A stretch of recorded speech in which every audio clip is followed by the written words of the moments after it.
Hey guys, welcome to this tutorial of ethical hacking and penetration testing. So in this specific course that I would be teaching, I would be mainly concentrating on Kali Linux. Besides, if you have some prerequisites like basic fundamentals of Linux, or if you know what programming is, or if you have at least done some basic programming stuff like C, or even better, the least easiest programming language that I think would be Python. So even if you have the basics in that, this would be much more easier for you. So before I start with any of this process, I'd like to ask one question, that what is ethical hacking? If you are talking about as to getting into someone's or invading someone's privacy, that is not called as ethical hacking. It's just hacking, and hacking can never be ethical. So hacking means to go ahead and gain someone's personal information, and if you define the term as ethical hacking, then ethical means doing it for the right purpose.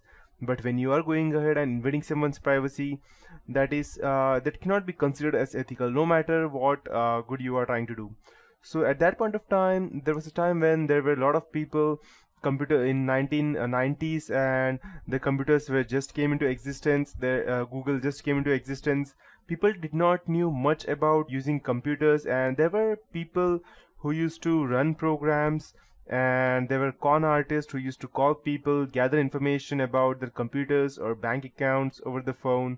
And at that point of time, the government thought that yes, there is a need for something, some countermeasure, so that these people who go ahead and create some kind of, let's say, chaos or try to cheat people, there needs to be some way so that they can be tackled with. So at that point of time, the government came in, this kind of ethical hacking came into existence, and they defined this term as ethical hacking.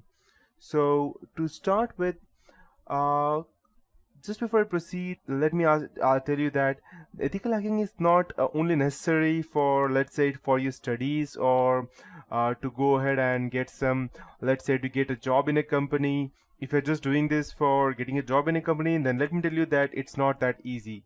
And even if by the time you see this course may become a bit outdated, because to be in process to gain information about ethical hacking, what I could do in this tutorial is that I can go ahead and give you the latest updates that I have, but this is as for today. And after 1 week, there may be new updates, there may be more zero-day vulnerabilities, and there may be more different kinds of trojans that I won't be able to secure you from now on. So, and just before I proceed, I would like to tell you that this is just for educational purpose only, and anything that would be used for doing malicious purpose, I won't take any responsibilities for that, or even my company. So to start with, yeah, that's how it is. So in this whole tutorial of ethical hacking and penetration testing, I would teach you what ethical hacking is, footprinting reconnaissance, that means gathering information from different places. Then we need to go ahead and scan the networks, the IP addresses, the WHOIS, the domain names, and we need to go ahead and get into systems. So getting into a system is far different from what we see in movies. It's not like we can just go ahead, and if you see some movies like, let's say, The Matrix, which was very famous, or if you go ahead and see the Hackers movie, or if you see any movie in which they show that okay, this guy is a hacker, so you can see them that they just go ahead, type some random stuff into computers or cell phones, and yes, it is hacked. But no, in reality, that is far away from different.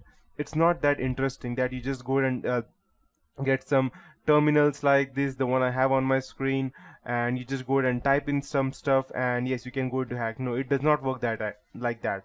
You need to go ahead and gather information about your specific target, each and everything related, from his personal life to his background, what he did, to his history, what he did, to what he is current, what he likes, what he does not. Yes, because ethical hacking is a term which consists of gathering information and exploiting them on your target. But ethical hacking is not only to save yourself or your customer to whom you would go and save from getting, let's say, getting indicted from the specific hacker. It's also about attacking them. So you might be thinking that why do we need to attack someone? If you go ahead and try to penetrate someone else's organization, then it is unethical, right? Yes, that is unethical. But if you get the permission, then it is not. So there are some or not some, I can say there most of the organizations allow penetration testing in their on their firms. The reason being that they need to know that if there are some hackers out there, and so how could they go ahead and save themselves from them. So they go ahead and authorize a penetration tester, someone like me or someone like you who would become after going through this whole project of mine. So once you go through this project, you will become some kind of an ethical hacker, but you need to keep yourself updated and you need to go ahead and practice continuously, and there is no actually stop for this ethical hacking.